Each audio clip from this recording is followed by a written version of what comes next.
Hello viewers, today is September 17th, 2024. I'm here to share my thoughts and opinions on the US presidential elections 2024. Today I would like to discuss about a couple of states. The first one being the state of Pennsylvania. In the state of Pennsylvania, we have received the latest poll conducted by USA Today and Suffolk University. And in that poll, it says that Kamala Harris is leading 49-46 statewide. And more importantly, they have also polled two bellwether counties within Pennsylvania.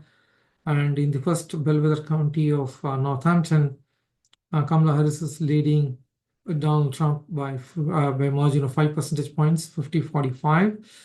And in the other bellwether county of Erie County, Kamala Harris is leading Donald Trump 48-44 by 4 percentage points.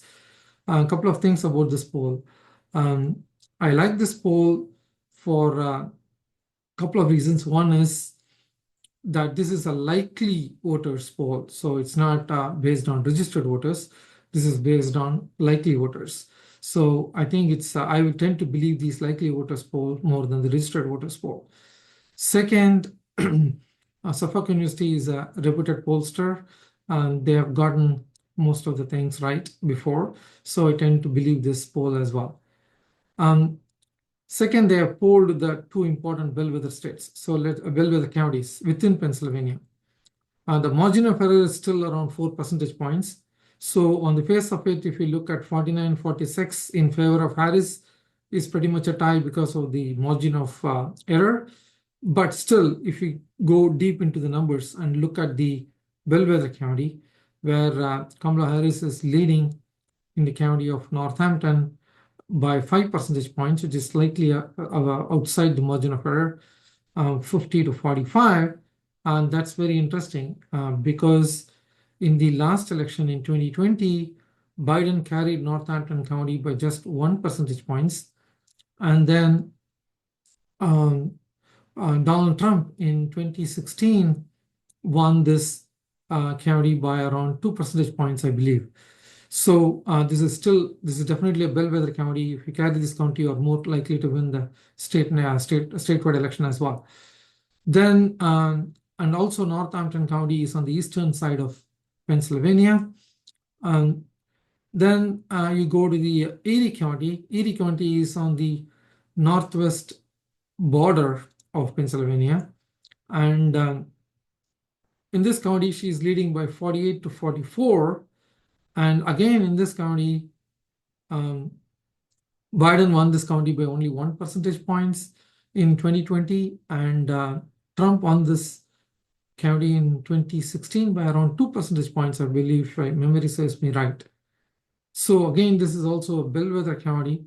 So the Democrats or the Harris campaign might be pleased with these numbers coming out of Pennsylvania. These are important if you also take that in conjunction with what happened with the Iowa Des Moines Register poll, where they are also closed the gap significantly with the Republican ticket. So with Pennsylvania and Iowa, they should feel little confident that after the debate, things are moving in their direction. This poll was taken between September 12th and September 15th, this particular poll in Pennsylvania.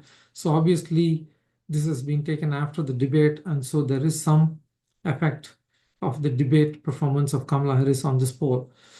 So this poll, along with Iowa, might help her in Wisconsin as well, because Wisconsin is bordering Iowa, and generally speaking, there is some spillover effect. So it looks like Wisconsin might also see some favorable polling for Harris in the next week or so. So moving out of Pennsylvania, let's go to Nevada. This is one state where the Donald Trump campaign might be a little bit pleased with some of the reports that are coming in from the ground. There is still not a very reputed poll that has come out to say that Donald Trump is on the lead there.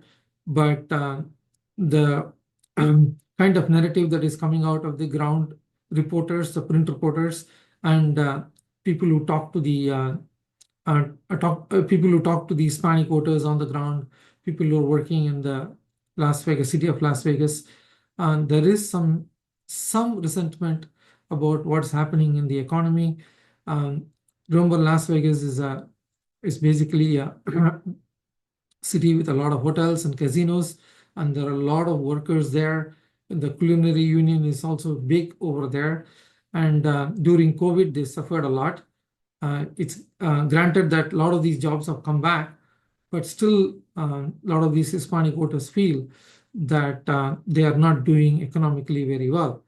And even though they don't like the kind of language that Donald Trump is using against the immigrants, and they are leaning towards voting for him, some of them at least, are leaning towards voting for the GOP ticket, the Republican ticket, in November. And remember that Donald Trump lost the state of Nevada by only around 33,000 odd votes in 2020.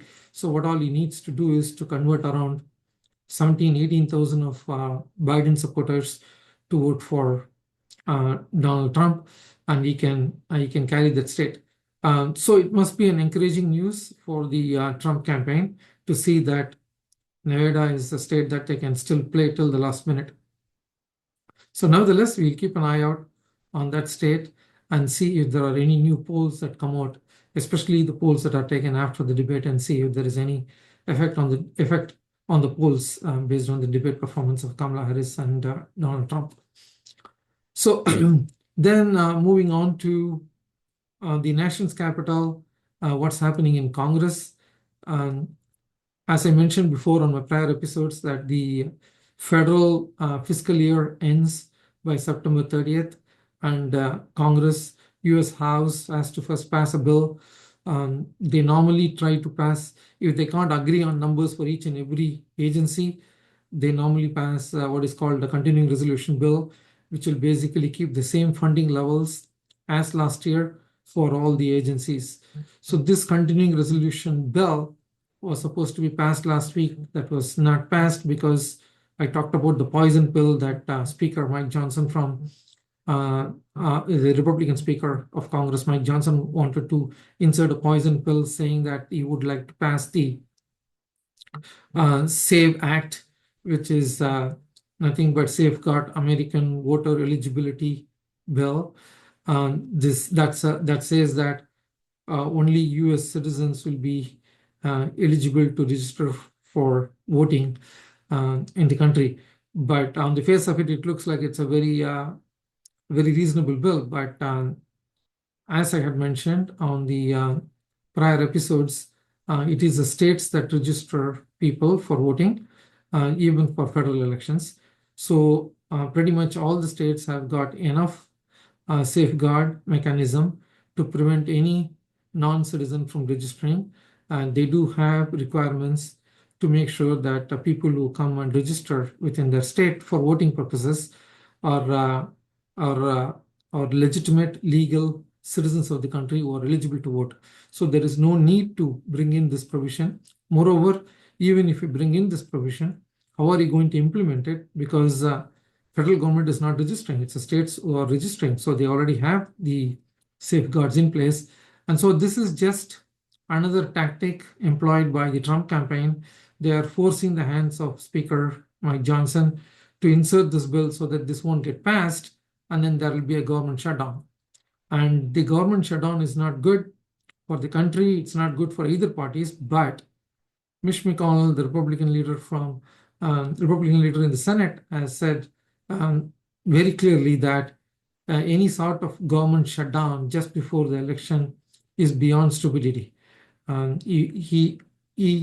He mentions very correctly that if there is a government shutdown, it's the Republicans who are going to be blamed, and he doesn't want to have such a blame just before a national election. So he was wise in advising Speaker Johnson to actually not insert this poison pill and try to work with the Democrats and pass a reasonable CR bill. So I hope that Mike Johnson will listen to the advice of Mitch McConnell, his Republican counterpart in the Senate, and not insert this poison pill. As a matter of fact, there is only one Democrat who has signed up or who has at least said that he will vote for this bill that includes the poison pill. Pretty much all the Democrats are against it, and even some of the moderate Republicans are against it. So even if he tries to push this through, I don't think it'll get passed in the House. So that's what Trump wants to do in terms of trying to force a shutdown upon the American people. I think that's not good for the Republican Party, and it's not good for the country as well. So let's wait and see how this particular topic progresses, or this bill progresses in the House. And I'll be in touch with you with any new developments on this front. That's it for me today. I'll come back to you with a different program tomorrow. Till then, take care.